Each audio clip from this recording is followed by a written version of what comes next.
साल पहले अभी पेस्टिसाइड्स वगैरह मिले थे कोक के अंदर, पेप्सी में। सुनीता राव थी दिल्ली की, उन्होंने निकाला था, वो कंपनी थी, उन्होंने निकाला, सुनीता राव जी हैं, उन्होंने निकाला था सारा पेस्टिसाइड निकले। अब मैं 3 बातें बड़ी स्पष्ट कहता हूं। पहली बात तो ये, क्या पेप्सी कोक में उन्होंने पेस्टिसाइड मिलाया? पहला प्रश्न ये है। तो हमारी जानकारी नॉर्मल वे में कहते हैं यार वो पेस्टिसाइड क्यों मिलाएगा, उसकी बिक तो रही है, ठीक है, नहीं मिला तो उनके ऊपर क्या दोष है? उन पर दोष ये है कि साहब उन्होंने पानी को प्यूरिफाई नहीं किया। हाँ बिल्कुल ठीक है साहब, आपने पानी निकाला, हमारे देश का पीने का पानी आपने निकाला, खोद के निकाला, पहले ही पानी की देश में परेशानी है, पर फिर भी चलो आपने पानी निकाला, उसको प्यूरिफाई नहीं किया, ये उनकी ये गलती तो सबसे कॉमन बात है। मैं इस पर नहीं आता पैसे डाला कि नहीं डाला, मैं उस पर बहस नहीं करता, सिंपल सी बात है, उन्होंने पानी को प्यूरिफाई नहीं किया, ये बात सच है। चलो ठीक है जी, अब आपने प्यूरिफाई नहीं किया, अब फिर सारा बवाल आ गया जी, पानी में पेस्टिसाइड आ गए। जब आपने ये सवाल उठाया कि तुम्हारे कोक पेप्सी में पेस्टिसाइड है, तो उन्होंने क्या किया?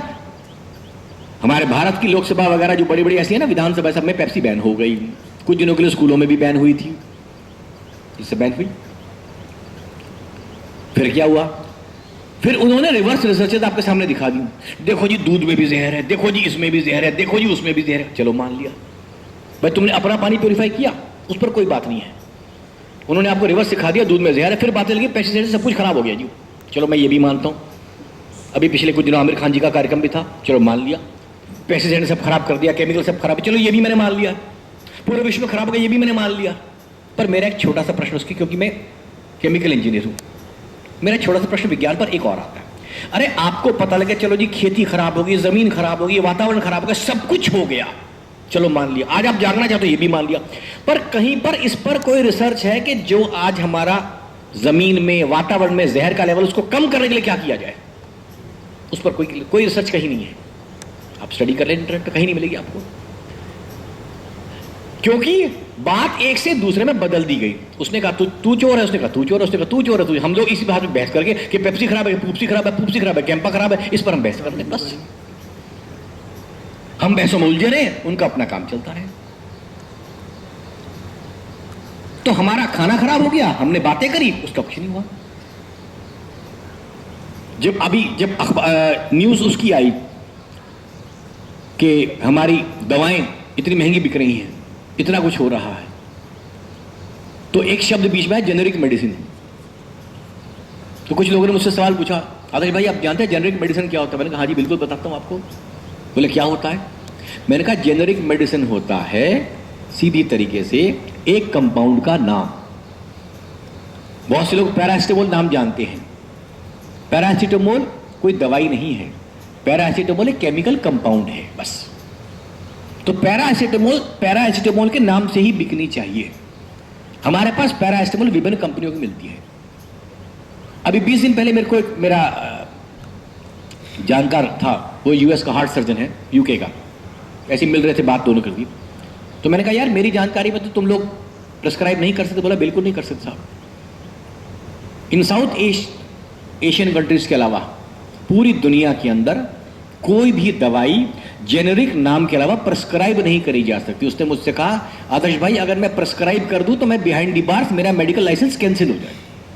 किसी कंपनी का आप मेडिकल प्रिस्क्राइब नहीं कर सकते, पहली बात।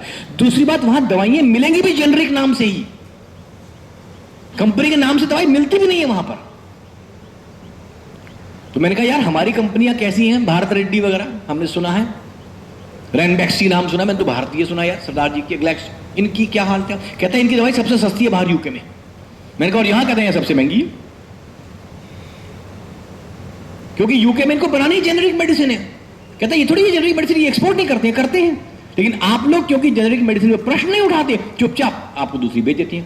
और ये हुआ भी कब, आपको मैं ये भी बता दूं, आप चेक कीजिएगा। एक चीज होती है डीपीसीओ, जो मेडिकल लाइन के लोग शायद उस नाम को जानते हो, ड्रग प्राइस कंट्रोल ऑर्डर। ये हमारे देश में एक लॉ था डीपीसीओ के नाम से, कि ड्रग की प्राइस को कंट्रोल किया जाएगा। तो उस समय ड्रग की प्राइस कंट्रोल की जाती थी। सन 1972 का लॉ था ये। 1990 में जिस समय ग्लोबलाइजेशन के दौर शुरू हुआ, तो कंपनियों ने कहा साहब ऐसे कैसे, हम आपकी कंट्री में आके दवाई बनाए तो हमारी प्रॉफिट का क्या होगा? तब सरकार ने उनकी बात मान करके डीपीसीओ कैंसिल कर दिया। डीपीएसओ कैंसिल होने के बाद आमतौर पे भावना हमारी क्या होती है, सब सरकार का नियंत्रण हटा दीजिए और जिसको इकोनॉमिक्स की भाषा में मार्केट फोर्सेस कहते हैं कि मार्केट फोर्सेस प्राइस को कंट्रोल करेंगी। क्यों को क्या तकलीफ हुई? हमारे लिए परेशानी यह है कि हमारी सरकार को हर बार कर्ज लेना पड़ता है। 1952 में जब पहली पंचवर्षीय योजना बनी पंडित नेहरू के समय पर, तब कर्ज लिया गया। सबसे पहले कर्ज लेने के लिए हम कहां गए? विश्व बैंक के पास। विश्व बैंक और अंतरराष्ट्रीय मुद्रा कोष, वर्ल्ड बैंक और इंटरनेशनल मॉनिटरी फंड, ये दोनों एक दूसरे की भाई भाई कंपनियां हैं। ये एक दूसरे की कंडीशनलिटी लगाती हैं कि आपको ये कंडीशन करनी है। मेरा डॉलर डिवेल्प कर दिया, तो कल्पना करें मेरा डॉलर डिवेल्प होगा तो हुआ क्या? मेरा फिर से एक्सपोर्ट सस्ता, मतलब पूरे विश्व को मेरा सामान आसानी से मिल जाए और मैं विश्व का सामान न खरीद पाऊं। देश भाषा में यही तो बात है। मेरा सामान आप ले लो, मुझे सामान मत दो। और हमें सिखाया जाता है, पढ़ाया जाता है, देखिए कितना एक्सपोर्ट हो गया। अभी कुछ दिनों पहले अखबार में मैंने पहले समाचार था कि इंडियन एक्सपोर्ट रीचेस $300 बिलियन, 300 अरब डॉलर के पार भारत का एक्सपोर्ट हो गया। बहुत बड़ी हुई हेडलाइंस। तब किसी से पूछा भाई अरे इंपोर्ट का क्या हुआ? 300 अरब डॉलर तुम्हारा एक्सपोर्ट हो गया, बहुत अच्छी बात है। इंपोर्ट कितना हुआ? बोला था वो 485 अरब डॉलर है। तो 185 अरब डॉलर का मेरा ट्रेड डेफिसिट बढ़ गया यार। और अगर वही चीज आज के प्राइस में की जाए, आप सिंपल कैलकुलेट कर सकते हैं। एक्सपोर्ट में आपको सिंपल बता रहा हूं, कैलकुलेट कर लीजिएगा। 300 अरब डॉलर एक्सपोर्ट, 485 अरब डॉलर इंपोर्ट। ठीक साहब, ये दोनों चीज 50 रुपए पर। अगर इन दोनों चीजों में 1/56/50 का रेशियो लगा दिया जाए तो हमारा जो डेफिसिट है वो 300 अरब डॉलर बन जाता है बजाय 185 अरब डॉलर के। हम कहां जा रहे हैं? जहां पर हम ये इस बात को ज्यादा लोग चीखते हैं, 4 जगह बात हो जाएगी, उससे पता है क्या होगा? एक न्यूज आ जाएगी आपके सामने अखबार में। अभी रोज हम लोग चीखते हैं, कुछ एक न्यूज आ जाएगी क्या? न्यूयॉर्क से India will be world power bye 2025। अब उसकी अखबार की कड़ी होकर खुश। अमेरिका ने कह दिया हम अभी बन जाएंगे, हम अच्छी खुश। अरे तू गरीब रोज बनता जा रहा है। आप मुझे बताइए, ये तो वही हालत हुई जब मेरा बच्चा था ना, पहले से आखिर तक 12 महीने फेल हो रहा है और मैं इसी में कुछ बोर्ड बड़ा चरम बनाएगा, बड़े कहां से रहेगा यार? तो पहले एग्जाम में फेल, दूसरे में फेल, तीसरे में फेल, सब जगह फेल, 5 सब्जेक्ट में तो फेल हो रहा। पर एक ही बात, लेकिन हाँ स्कूल में गया तो उससे स्कूल वाले कहते हैं आपका बच्चा तो टॉप करेगा, उसी में कुछ बात देखा मेरा बच्चा टॉप। अरे अपनी बुद्धि का प्रयोग तो कर लो। सारा बच्चा फेल होता रहा है, मास्टर जी ने कह दिया भाई उनसे बोलो बोर्ड में क्या हो जाए, मुझे दिखाओ तो सही। 6 महीने का समय है, मुझे हर महीने बताओ कि बच्चे की प्रोग्रेस इतनी होगी तो मैं मानूंगा बोर्ड में अच्छे पढ़ाएंगे। लेकिन आपके पास बच्चा फेल होता जा रहा है और आपने मुझे मेरे कागज मार डाली, बच्चा चिंता मत करो, अपनी डिपॉजिट कर दो, आपको बच्चा बोर्ड टॉप करेगा, मुझे खुश। कहां से? हमारी जो कंडीशन है ये IMF और वर्ल्ड बैंक द्वारा की गई कंडीशन है और हम उनकी कंडीशन मान लेते हैं। हालांकि हम इसमें कोई